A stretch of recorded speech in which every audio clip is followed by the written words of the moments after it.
Cargo del doctor Óscar Coelho Cruz. El tema a desarrollar: La toma del Cusco, una novela peruana de 1539. El doctor Óscar Coelho Cruz, doctor en literatura peruana y latinoamericana por la Universidad Nacional Mayor de San Marcos, también es magíster en literaturas hispánicas por la Pontificia Universidad Católica del Perú, licenciado en literaturas hispánicas por la Universidad Mayor de San Marcos. También posee el título de profesor de lengua y literatura, docente nombrado de las universidades de San Marcos, San Martín, en Lima. Es miembro de honorables institutos de investigación y autor de numerosos libros, entre los cuales mencionaremos su manual de semiótica clásica, Los inicios de la poesía castellana en el Perú, y su reciente Los orígenes de la novela castellana en el Perú, La toma del Cusco, y en poesía el libro Cielos de este mundo. De antemano le pedimos participar nuevamente en este curso de perfeccionamiento magisterial que organiza la Academia Peruana de la Lengua y el Instituto Cultural Peruano Norteamericano. He traído esta vez este tema que ojalá les guste y sea de algún interés, titulado La toma del Cusco, una novela peruana de 1539.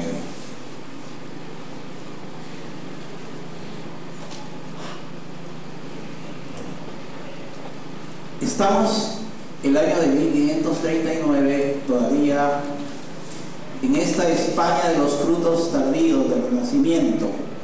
Aún no nacían Cervantes, Calderón, Lope. Faltarían todavía algunos años para que se publicaran los versos del Cisne de Toledo.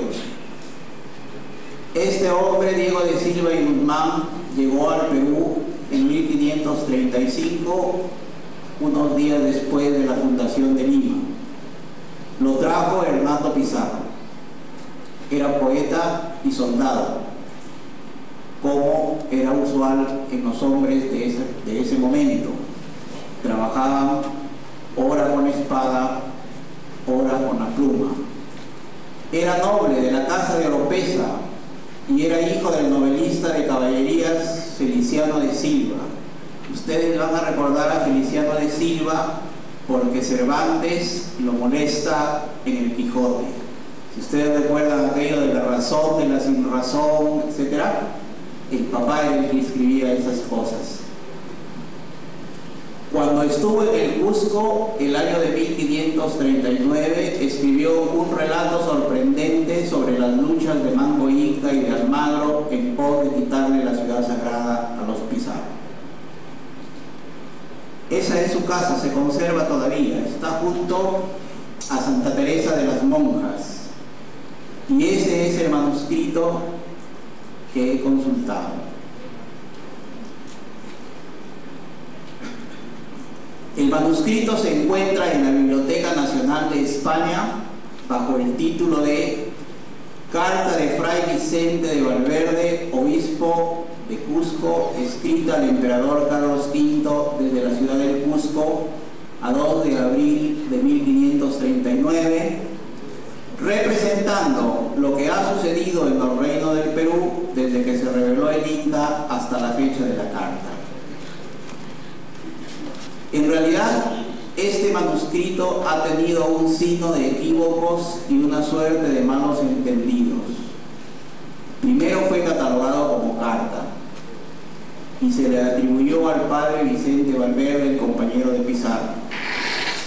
El error lo aclaró hace muchos años el doctor Raúl Porras Urdanechea y fijó como su verdadero autor a Diego de Silva y Guzmán.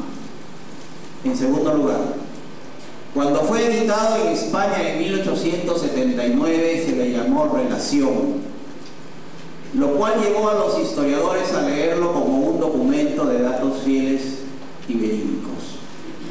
Lo que nosotros hemos hecho es leerlo de nuevo y nos hemos ayudado de algunos razonamientos de la textología o crítica textual, de la actual teoría literaria, de de lo que aportan los nuevos métodos de análisis del relato, etc.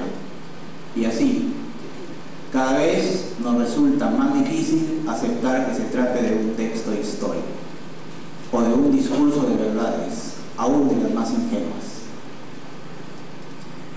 Creemos que es un relato de hechos acaecidos, como el poema del Cid, como en La Guerra y la Paz, que tratan de sucesos ocurridos realmente, pero que debido al estilo del escritor, estos hechos se transforman en una narración de las aventuras de protagonistas inmersos problemáticamente en un trasunto de realidad, es decir, en algo que no es la realidad pero que se parece a la realidad, mediante un discurso coherente que sin duda produce un efecto estético en el lector, y que, como en El Lazarillo de Tormes, obra también del siglo XVI, el narrador a veces juega también con la segunda persona.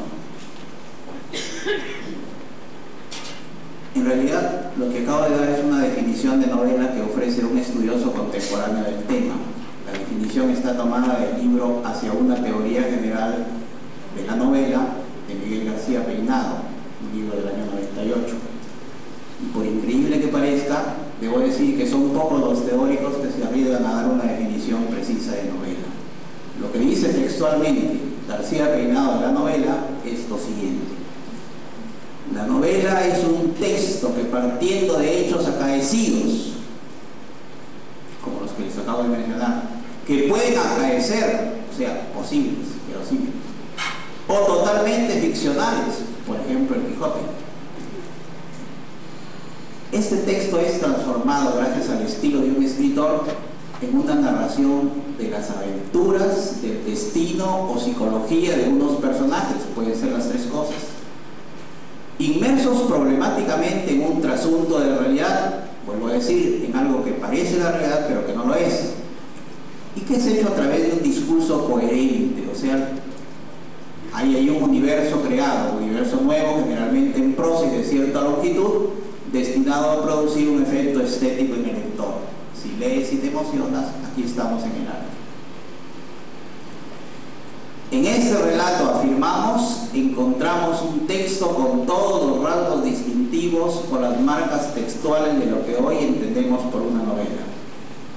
Y aunque el término novela no existía en esa época para designar discursos de este tipo, podemos usar este nombre con la misma libertad con que ahora decimos que son novelas El Amadís o El Quijote, aunque, como sabemos, sus autores nunca se propusieron hacer relatos que se llamaran así o que tuvieran ese nombre.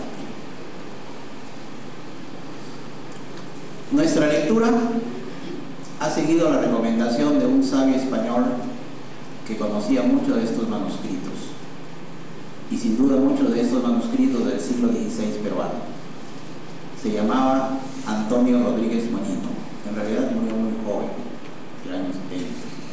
Él dijo alguna vez textualmente: efectivamente, la mayor parte de la literatura de creación virreinal quedó manuscrita.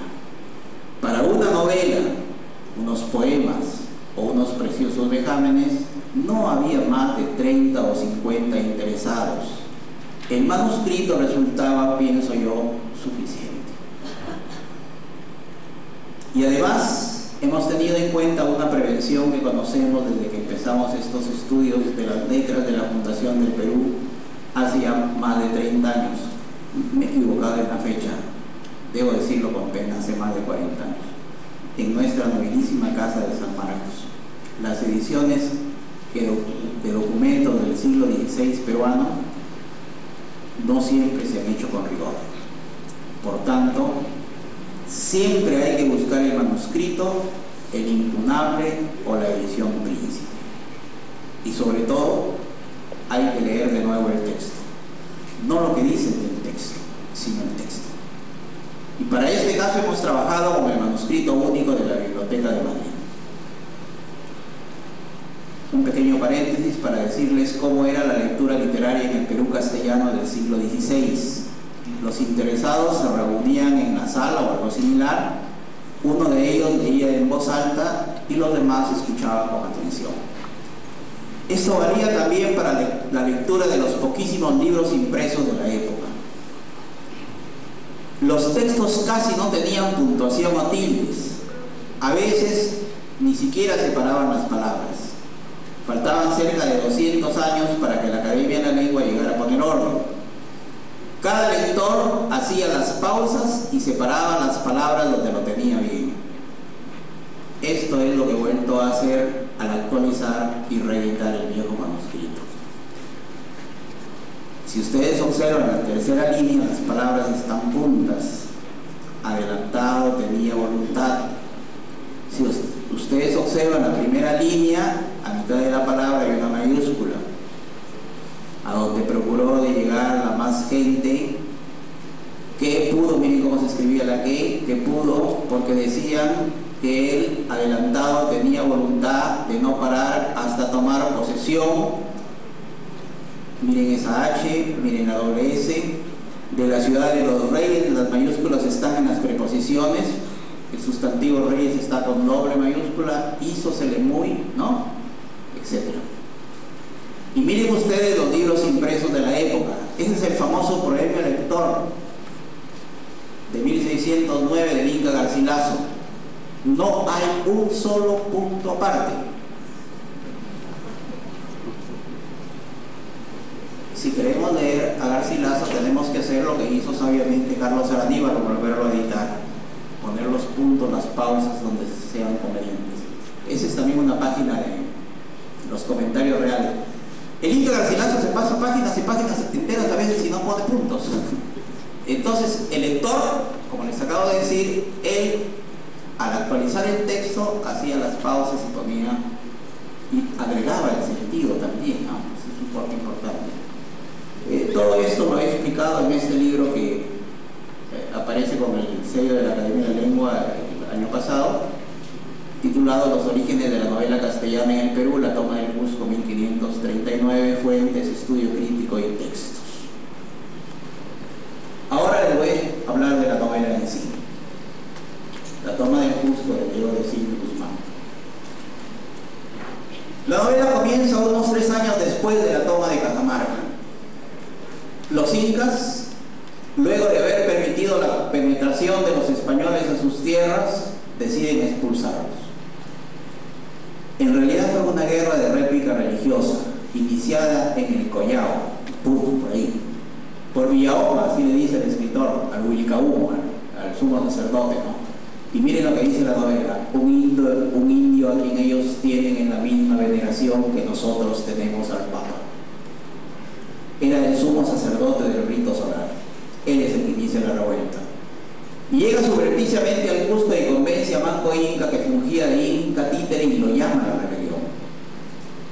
Un día en el Cusco, Manco Inca le pidió permiso a Hernando Pizarro, así estaban las cosas. El Inca tenía que pedirle permiso al español para movilizarse por su propio territorio. Le pidió permiso para ir a Lares, sobre texto de unas ceremonias fúnebres para su padre Huayna Cápac, y se le escapó con casi toda la nobleza inca. Ya en Lares, Manco Inca, reunido con los incas principales, levanta unos grandes queros de oro llenos de chicha y pronuncia un solemne juramento. Textual de la novela: yo estoy determinado de no dejar cristiano vida en toda la tierra, y para esto quiero primero poner cerco en el Cusco. Quien de vosotros pensare servirme en esto, ha de poner sobre tal caso la vida, beba por estos vasos y no con otra condición. Se levantaron todos. El primero fue Dioma, el Wilcaúma, sumo sacerdote, principal instigador de la revuelta, un hermano de Inca bautizado en cristiano como Paulo y asignado a Diego de Almagro en la expedición a Chile, pero que había huido de este para juntarse con los conjurados.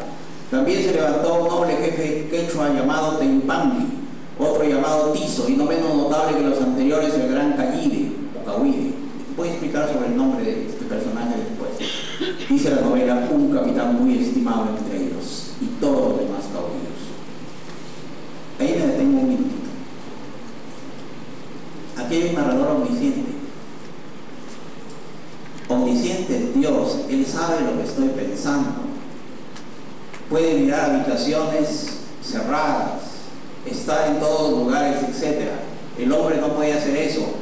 El creador de una novela sí.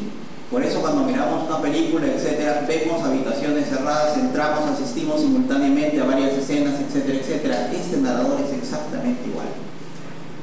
Y además crea discursos ficcionales.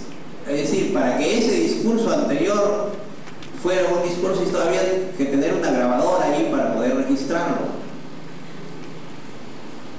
Esta es la novela y así lo cuenta.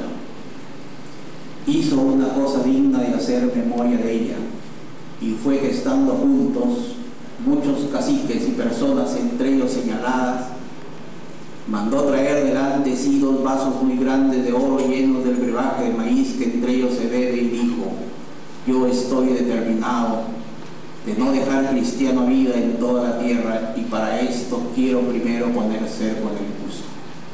Quien de vosotros pensare servirme en esto, ha de poner sobre tal caso la vida, beba por estos vasos y no con otra condición. Es imposible que registre ese discurso históricamente. Y además, ¿dónde han visto un inca que hable así? Quien de vosotros pensare servirme en esto, ha de poner sobre tal caso la vida. Es un discurso ficcional, enteramente ficcional. Y está viendo cosas, es decir, esta cámara está asistiendo a un consejo secreto de la alta jerarquía incaica y está registrándolo todo minuciosamente. Aquí estamos ante un narrador omnisciente y ante discursos ficcionales. Sigamos.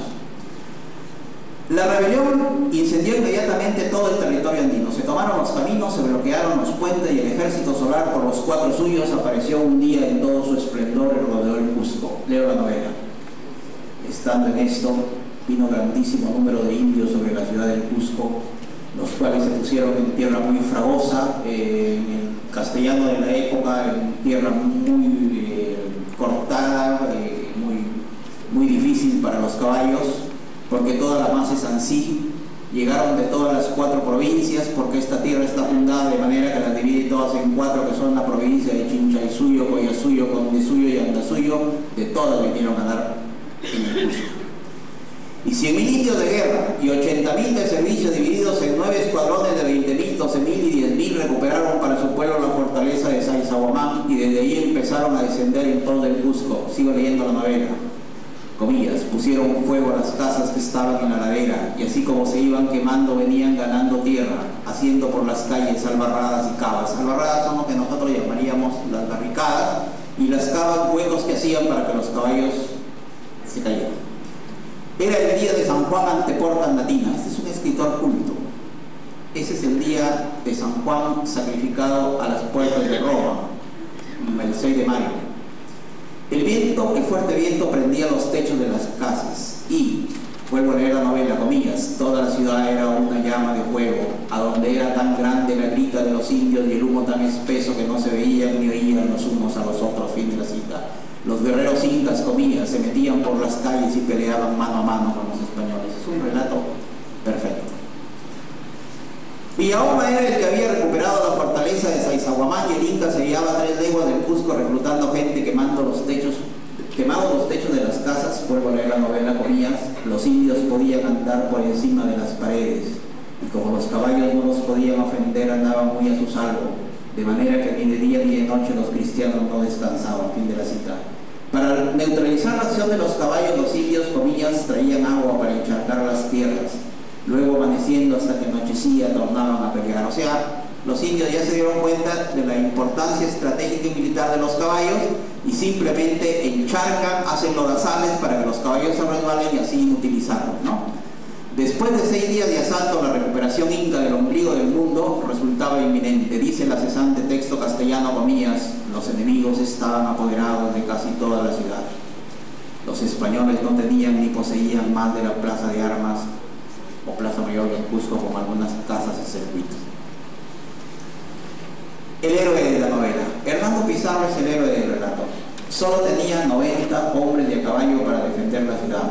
Los que luchaban a pie, es decir, los peones, eran unos cuantos más, pero, comillas, los indios hacían poca cuenta de ellos porque no les significaba mucho riesgo. Y sobre todo tenía a los llamados indios amigos. De esto les hablaré muy rápidamente. En el relato, los naturales del país de los incas estaban divididos. Las castas dirigentes hechos en ciclo de dominación habían sojuzgado pueblos reynícolas milenarios y estos a la llegada de los españoles los vieron como aliados en una lucha para enfrentarlos. En verdad, a lo largo del texto se advierte la discordia de indios contra indios. Los indios amigos acuden a los españoles en busca de protección porque los incas, comillas, en gran cantidad bajaban de la sierra a destruirles, matándoles sus mujeres e hijos. Por su parte, cuando la victoria acompañaba a los españoles, los indios amigos solían descargar todo el rencor acumulado sobre los incas y los masacraban. Sigo relatando.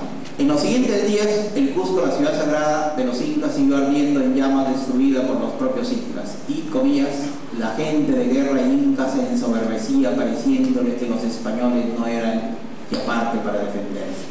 Fin de la cita. Muchos españoles aconsejaban a Hernando, comillas, que desamparase la ciudad y se buscase camino para salvar las vidas. Hernando Pizarro, sonriéndose, el rostro alegre, miren al narrador, esos detalles, le respondió, otro discurso ficcional: no sé yo, señores, cómo queréis poner eso por obra, porque a mí no me viene ni me ha venido temor alguno.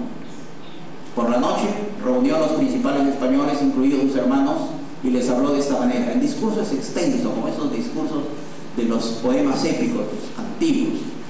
Pero señores, los indios cada día se nos desvergüenzan más, y creo que lo causa el encogimiento y tibieza que en algunos españoles han conocido.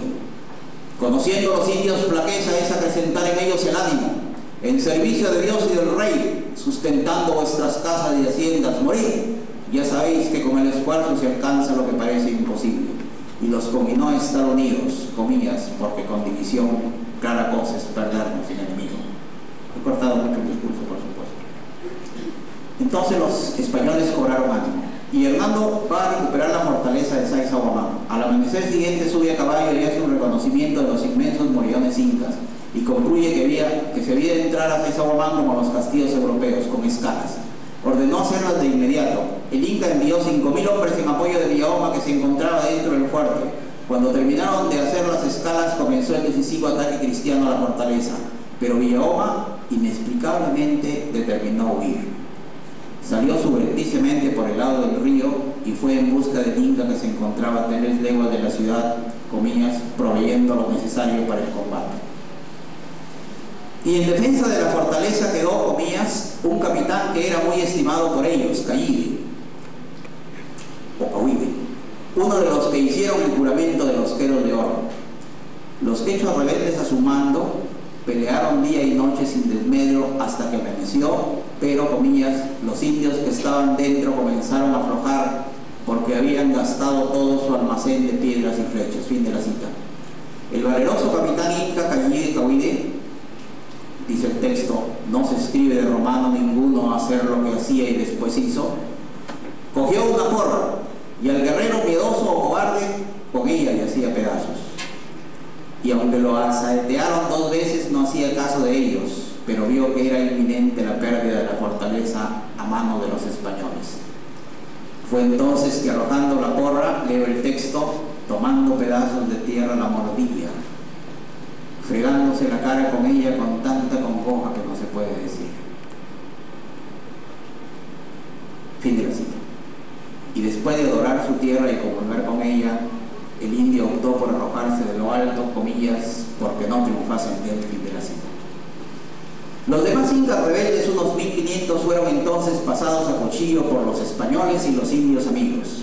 Y de los españoles, dice el narrador, solo quedaron algunos heridos y murieron Juan Pizarro y otro más.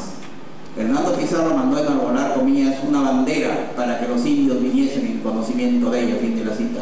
Pero estos, los indios desmoralizados, una hora después, ya habían abandonado, comillas, todas las estancias que tenían junto al pueblo del Cusco y se retiraron a sus reales que tenían muy fortalecidos. Sobre Cauide. En el manuscrito no hay ninguna corrección, excepto en la palabra que están ustedes visualizando. Si quitamos las correcciones, ahí debe decir Cayuide o Cayide. Ahora, esto que está aquí es postizo. esto que está aquí es postizo. Yo lamentablemente he trabajado con un microfilm, no he visto el manuscrito en vivo y en directo en España. No sé si esta tinta corresponderá al original o será un agregado posterior. Y esta C, así como está ahí, jamás está en el manuscrito, con esta prolongación. Por lo tanto, es muy probable que debajo diga o Cayuide o Cayide. Esta letra a veces también funciona como U en el texto, pero también a veces funciona como doble L. Todavía está pendiente ese trabajo de averiguar exactamente cuál es el nombre del personaje que está aquí. Bien, esto es solo el comienzo de la novela. Se trata de una historia larga, enramada, compleja, bellísima e inquietante. Por razones de tiempo, pues solo puedo describir un poquito el texto. Voy a hablarles un minuto de la estructura. A cada paso debo recordar que estoy leyendo por primera vez como literatura un texto que ha sido tenido por siglos como un documento histórico. Aparte de la edición diplomática del manuscrito que he hecho para el contraste, también he hecho una versión modernizada que revela una estructura de 16 capítulos, un prólogo y un epílogo. Por ejemplo, solo les he hablado de algunas escenas que aparecen en estos dos primeros capítulos, que sería la rebelión de los incas y el cerco del Cusco. Es mucho más compleja la obra, o sea, estoy narrando los hitos nada más, ¿verdad? Luego vendría la lucha de los suyos, la historia de las cabezas cortadas, o sea, como una acción de amedrentamiento. Un día se aparecen 100 indios sobre los cerros más cercanos del Cusco, hacen una gritería inmensa y se van. Y dejan unas bolsas, unos atos. Son perseguidos por los españoles, logran capturar algunos. Y cuando llegan estas bolsas al Cusco se encuentran que son 6 cabezas de españoles decapitadas. Y muchas cartas, ¿no? Entonces los españoles le hacen tanto tormento a los capturados, y los capturados revelan que el Inca tenía 150 cabezas de españoles coleccionadas y 200 cueros de caballos. Es decir, que esta fue una rebelión inmensa. Continúa por el cerco de Lima, mandan socorros al Cusco, la resistencia española. Para que la novela se complique, Almagro toma el Cusco, hay varias campañas, etc. Y todo termina en un happy end. Cuando ya los indios son sojuzgados, sometidos, le revelan a Hernando Pizarro le revelan los secretos de las minas de oro más ricas, ¿no? Y se plegan a él, etc. Es interesantísimo esto. Personajes. Ahí están. Hernando Pizarro, el gobernador Juan Pizarro, que vemos que acabó de morir en la toma de Saizabomán. Gonzalo, Tapia y Mogrovejo. Por ejemplo, Tapia y Mogrovejo son 2 españoles que fueron sepultados a pedradas por este héroe de Yupanqui, que después viene a capturar Lima. Tizo. Curiosamente hay también personajes colectivos. Las naborías y las guarnias. Ambas son indias, pero las naborías es un término español aparecido por Centroamérica. Las naborías son indias al servicio de los españoles y quieren a los españoles. Y las guarnias son las mujeres que acompañan a los soldados incas en las batallas. Hay un momento en que, como estrategia, Hernando Pizarro manda que asesinen a las mujeres de los guerreros incas, a las guarnias, ¿no? La matanza de las guarnias. Y los indios amigos también son personajes colectivos, etc. Hay personajes realmente detestables en la novela. Por ejemplo, este Inca Paulo, ¿no? Es un personaje tan complicado, tan complejo, ¿verdad? Entra a trabajar con los españoles, traiciona a los incas, vuelve a traer, etc. En términos semióticos, aquí hay programas y antiprogramas narrativos. Podríamos, por ejemplo, establecer que es ese uno sería Manco Inca, que busca que Hernando Pizarro se despunte del Cusco, y a su vez otro programa que es Hernando Pizarro, que quiere hacer que Manco Inca se despunte del Cusco. Por lo tanto, son programas enfrentados, uno de los dos tiene que prevalecer, solo prevalece uno, por supuesto, en el héroe del ganador, que es Hernando Pizarro, ¿no? Examen del narrador, y con esto termino. María del Carmen Bóes, en su libro Teoría General de la Novela, el año 1985, nos dice que el narrador es el elemento de ficción más específicamente novelesco, es decir, el que define el género narrativo frente al dramático o el lírico. El narrador es el que organiza todas las relaciones con la materia narrativa y con el lenguaje en que la expresa. El narrador repite directamente el lenguaje de los personajes, como acabamos de ver, sus discursos ficcionales, o utiliza el suyo propio para contar, acerca o aleja los hechos, los presenta a la luz directa o desde visiones críticas, repite los hechos cuando considera que son relevantes en la historia, establece metáforas para definir conductas o actitudes de algunos personajes, etc. Y en resumen, manipula la realidad, entre comillas, del relato, la realidad convencional que nos presenta para que la captemos de modo que lleve incorporada una valoración ética, artística, social y cultural. Por favor, recuerden esto de que para que la captemos de modo que lleve incorporada una valoración ética, artística, social o cultural. Veamos algunas cositas más del narrador omnisciente. Al Inca le pesó en gran manera, este es textual de la novela, a partir de ahora citas textuales para probar lo que digo. Al Inca le pesó en gran manera de irse a Hernando Pizarro porque bien pensaba él, ¿cómo se va a meter en la cabeza de Manco Inca? Porque bien pensaba él que si otro día esperaba que no se le escaparía español ninguno. Eso está en el folio 33. Otra cosa, otro texto. Venían los indios pensando que ahí está el narrador omnisciente, que hallando poca gente cristiana la tomarían fácilmente. Ahí hay otra cosa. Se apartaron en secreto, donde hubo alguno entre ellos que derramó tanta cizaña que fue causa de mucho mal que después sucedió. Él está ahí metido en el grupito secreto.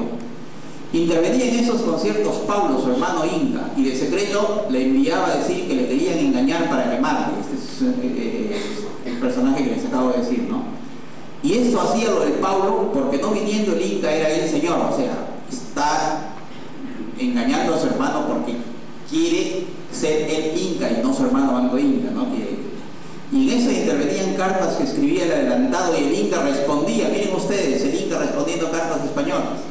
Y daba razones por donde no le estaba bien venir de paz.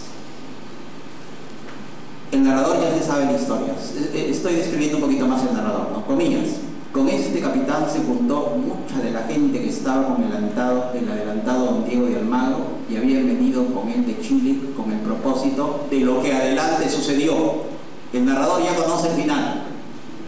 Otra cita. Eso está en el folio 118. Porque el adelantado decía que quería probar cómo caía en sus límites esta ciudad, y según pareció fue cautela, para aquella noche dar sobre el pueblo y tomarlos descuidados. Como lo hizo después, él ya sabe lo que pasó. Fin de la cita, está en el folio 73, etcétera, etcétera. Estoy poniendo un par de ejemplitos en cada caso. El narrador está en la conciencia de que está contando, miren cómo narra. Al tiempo, Hernando Pizarro venía en esta ciudad con el propósito de que los vecinos de ella hiciesen un servicio extraordinario, folio 1. Y en este tiempo, Hernando Pizarro, pasados 6 días de trabajo y peligro, en fin de los cuales los enemigos estaban apoderados de casi toda la ciudad, folio 13. Estas frasecitas, al tiempo y en este tiempo, etc. Y aquí hay un relato, un fragmento largo, donde se pueden apreciar lo voy a leer con un poquito de calma. En este comedio, o sea, en este interacto, ¿no? En este comedio, había venido un vecino a pedir licencia a Juan Pizarro, que quedó a cargo de la ciudad, para ir a unos pueblos suyos de donde se le habían venido a quejar sus caciques, diciendo que gente de guerra del Inca los destruía y robaba, y que ya eran 3 españoles a los que habían matado, porque todo era con cautela de indios. De algunos españoles que lograron escapar se supo la traición. Juan Pizarro salió a socorrerlos, y hallando rastro de los muertos y la tierra tan fragosa que era forzado a entrar a pie, y pareciéndole que la gente que llevaba era muy poca y que no podía dejar de dar maceo a los indios rebeldes, se volvió. Continúa allí en la misma página. En ese mismo tiempo, Fue Gonzalo Pizarro hacia la provincia de Collao a una jornada de aquí donde halló tantos indios de guerra que no pudo hacer cosa ninguna. Todos los tres hermanos Pizarro volvieron a un tiempo a esta ciudad del Cusco. Luego otro día se supo cómo en Yucay había mucha gente de él. Es la focalización del narrador. El narrador elige lo que quiere contar. En los siguientes 8 días se aparecieron grandes textuales de la novela, ¿no? En los 8 días se aparecieron grandes pesquisas de las personas que se hallaron en favor de Pizarro y de otras cosas que por ser casos de procesos no escriben. O sea, no le interesa relatar una historia cierta. Le interesa relatar las cosas que él cree que son sabrosas. Tiene la silla, otra más. Y así era la verdad. Por ejemplo, cuando dice María del Carmen Morales Naves que si el narrador manipula los hechos, ya estamos en el campo de la literatura. En este caso vemos cómo el narrador elige lo que quiere contar. No le interesa narrar mucho las historias de cómo son masacrados los españoles. Son 2 historias que cuenta, pero no más. Pero hay un personaje muy querido por el gobernador, por Francisco Pizarro, que es Diego Pizarro, su hermano, al cual los indios masacran, pero él no lo cuenta. Él no lo cuenta, lo esconde, porque él manipula los hechos que quiere contar. Leo. Y así era la verdad como lo sospechaba, que al pasar del río de Bomanga mataron al dicho Diego Pizarro y a todos los que con él iban, si no fuese un español que tomara una vida para presentar al Inca. Fin de la cita.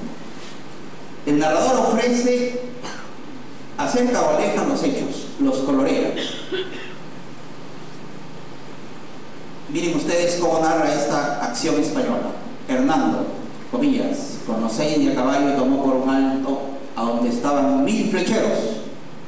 Él solito con 6, 1000 flecheros, es el héroe. Y trabó con ellos una de las más hermosas escaramuzas que jamás se vio.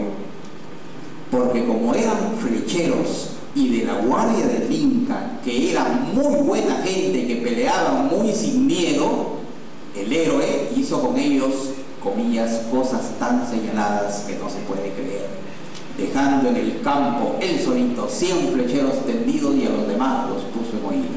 Su hermanito, Gonzalo, por su parte, con 20 hombres de a caballo, enderezó contra 20.000 guerreros. Esto es ficción, esto no es historia. 20 hombres contra 20.000 guerreros indios que estaban en un llano junto a una laguna grande y los puso en huida, comillas, a donde se alancearon pasados de 300 indios. O sea, los cazan como peces en el agua. Y en la laguna se metieron otros muchos, comillas, y los cazaron en el agua en una, comillas, muy hermosa montería, que se tomaron como pescado en el agua. Eso es lo que dice el texto. Y los demás no se pudieron alcanzar porque se subieron a la sierra y los caballos estaban cansados. Traducciones del narrador ficcional. Texto. Los indios decían a grandes voces: ya aquellos cristianos que tienen los caballos buenos se van huyendo, y estos que quedan son los dolientes. Dejémoslos alejar y matándolos a todos. Él no sabe quechua. ¿Cómo traduce este indio? De los indios que decían: mañana, otro texto, mañana mataremos a esos cristianos porque ya tienen cansados los caballos y no se nos podrán por ninguna vía escapar. Ese es un discurso de unos indios y él lo traduce. Pero no solo traduce del quechua, también traduce del aymara. En el lago Titicaca, comillas, llamaban a grandes voces a Hernando Pizarro diciéndole que por qué no pasaba. Los indios en el cuento tienen actitudes desafiantes de este tipo, ¿no? Bien. Discursos ficcionales que cree el narrador. Último. En el asalto final de los reyes a Lima, o sea, cuando ya la rebelión había cobrado fuerza y casi todo el territorio estaba de nuevo en poder de los incas, van a asaltar Lima, que es el último refugio que tenían aquí los españoles junto con Pizarro, y se aparecen un día por el Cerro San Cristóbal, ¿no?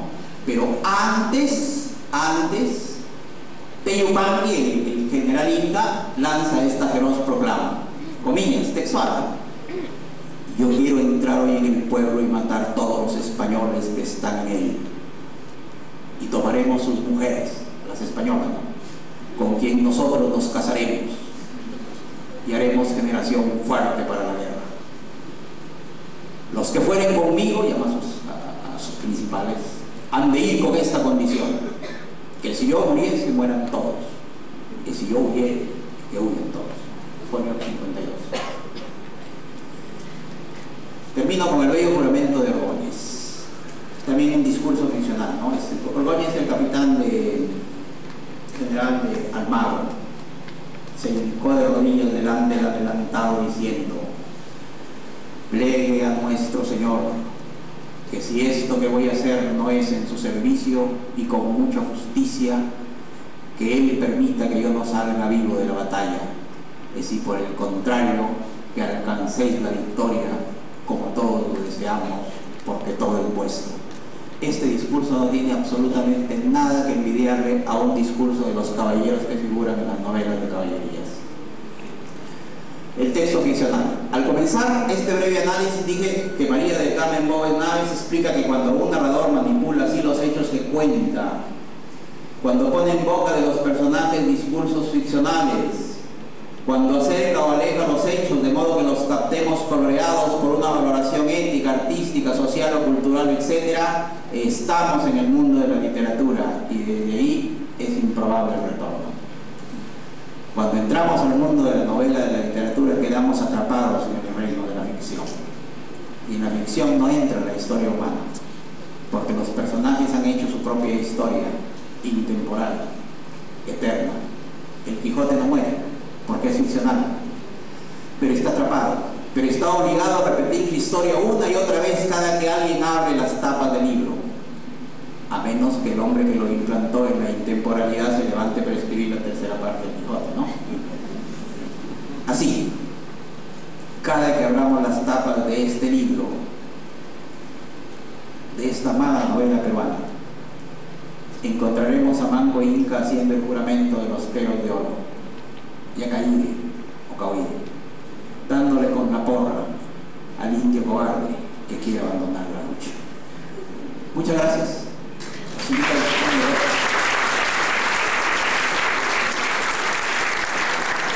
Agradecemos a